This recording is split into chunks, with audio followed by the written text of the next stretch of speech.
পোশাক খাতে বাংলাদেশের প্রতিযোগী দেশ ভারতের রপ্তানি বাড়ছে। বাংলাদেশে পোশাক খাত যখন শ্রম অস্থিরতায় ভুগছে, তখন চাঙ্গা হয়ে উঠছে প্রতিবেশী দেশের বস্ত্র ও পোশাকের রপ্তানি।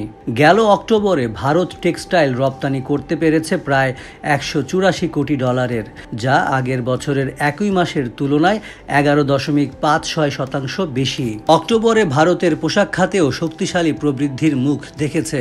অক্টোবরে যা 35.06% বেড়ে প্রায় 123 কোটি ডলারে পৌঁছেছে। সরকারি তথ্য উদ্ধৃত করে এক প্রতিবেদনে এসব তথ্য নিশ্চিত করেছে সংশ্লিষ্ট শিল্পজোট confederation of Indian textile industry CITI। ফলে আগের বছরের একই সময়ের চেয়ে গত অক্টোবরে ভারতের পোশাক ও টেক্সটাইল খাতের মোট রপ্তানি বেড়েছে 19.93%। CITI প্রতিবেদনে বলেছে, এসব অগ্রগতিতে আমরা উৎসাহ বোধ করছি। বিশ্বস্তরে ভারতের পোশাক ও বস্ত্র খাতের প্রতিযোগী সক্ষমতা ও অদম্যতাকে তুলে ধরেছে এই ঘটনা। CITI রপ্তানি বাড়ার কারণ ব্যাখ্যা করেনি।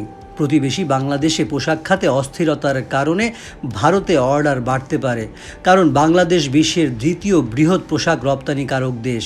অর্থাৎ পোশাক খাতের অস্থিরতায় সরাসরি লাভবান হচ্ছে ভারত সহ বিশ্ববাজারে বাংলাদেশের অন্যান্য প্রতিযোগী দেশগুলো। এর মধ্যে ভারতের টেক্সটাইল শিল্প ফুলে ফেঁপে উঠছে, যা আরও সম্প্রসারণের দুয়ারে রয়েছে। ভারতের কেন্দ্রীয় সরকারের বিনিয়োগ সংস্থা ইনভেস্ট ইন্ডিয়ার তথ্য মতে 2025-26 অর্থ বছরে দেশটির টেক্সটাইল খাত 6,500 কোটি ডলারের রপ্তানি শিল্পে পরিণত হবে। ভারতের টেক্সটাইল বাজারের আকার 2022 সালের মূল্যায়ন অনুযায়ী 16,500 কোটি ডলারের।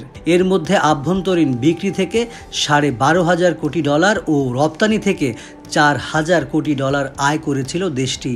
তবে বিভিন্ন পূর্বাভাসে বলা হচ্ছে, বার্ষিক গড় 10% হারে প্রবৃদ্ধি নিয়ে 2030 সাল নাগাদ এই খাতের বাজার 35,000 কোটি ডলারে পৌঁছাবে।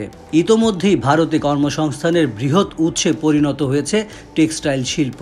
বর্তমানে 4.5 কোটি কর্মীর যেখানে প্রত্যক্ষ কর্মসংস্থান হয়েছে।